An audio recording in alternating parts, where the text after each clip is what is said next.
What's up guys, Coach Dom here, and today I want to talk about injury prevention. So I have an athlete that I've been working with in here that's been dealing with an injury. It's been ongoing and we've been making some progress, but it's been a little bit of a grueling process trying to get him out of it. So it got me thinking, I really want to do everything I can to prevent other people from having to go through this process.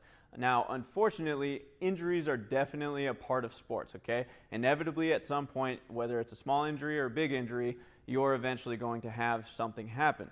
Now, what we can do is reduce the risk and chances of having an injury, or at least reduce the severity of the injury. So, there's three things that we can definitely do to reduce those chances. The first thing, and probably the easiest thing that you can do to reduce the chances of injury, is having some sort of recovery protocol. So, when you get done with your practices, you get done with your games, what are you doing? You're probably going and sitting on the bus or sitting on a couch, getting sedentary, watching your phone, okay, stiffening up. Everything in your muscles is starting to stiffen up. So if we do a little bit of stretching, a little bit of rolling, some sort of icing, okay, if you get some sort of bump bruises, we need to be taking care of the body after we put it through such high intensity movement, all right?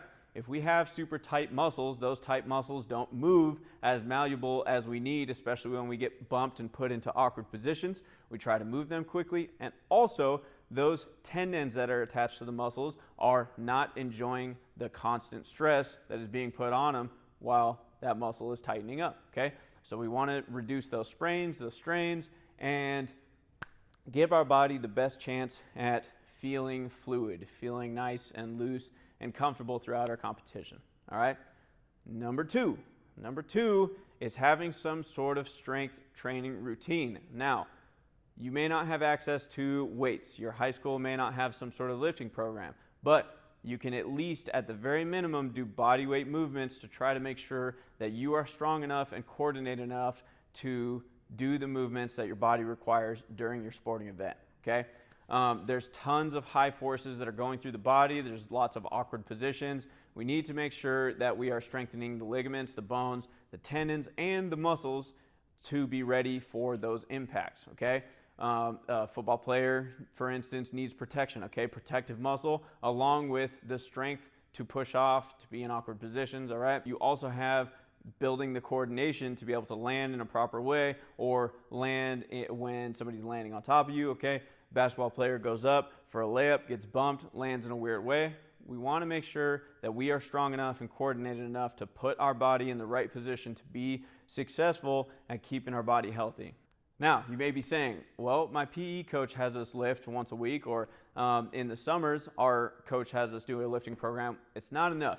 You need to have some sort of consistent program throughout the year, every other day or every 2 days, and just make sure that you're keeping your body as healthy and strong as possible, okay? Sometimes those PE teachers or those coaches, they don't know necessarily how to coach you. They don't have a program that's specifically for you. So a little bit of research and a little bit of work outside of that school setting is going to set you apart and give you the best chance at staying healthy, okay?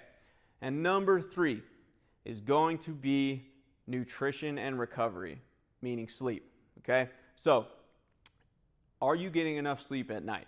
Sleep is the number one key to being recovered. If you don't get enough sleep, if you're not recovering throughout the night, your body is not able to catch up with the demand that you are constantly putting on it, which eventually leads to mental fatigue, which can put you at risk of injury because you are not putting yourself in the right positions, or physical fatigue, which again, if you're not able to be coordinated enough to land in the right way, to push off in the right way, you're going to end up with injury. And then food. Are you getting enough carbs to have the right amount of energy? Are you getting proteins to make sure that you're getting muscle recovery, okay, muscle rebuilding? We don't need a private chef and the fanciest food in the world to make sure that we're still getting the right amount of food. We need to get the right amount of calories and try to get some sort of protein, some sort of carbs to fuel our bodies for the demand that we are putting on it.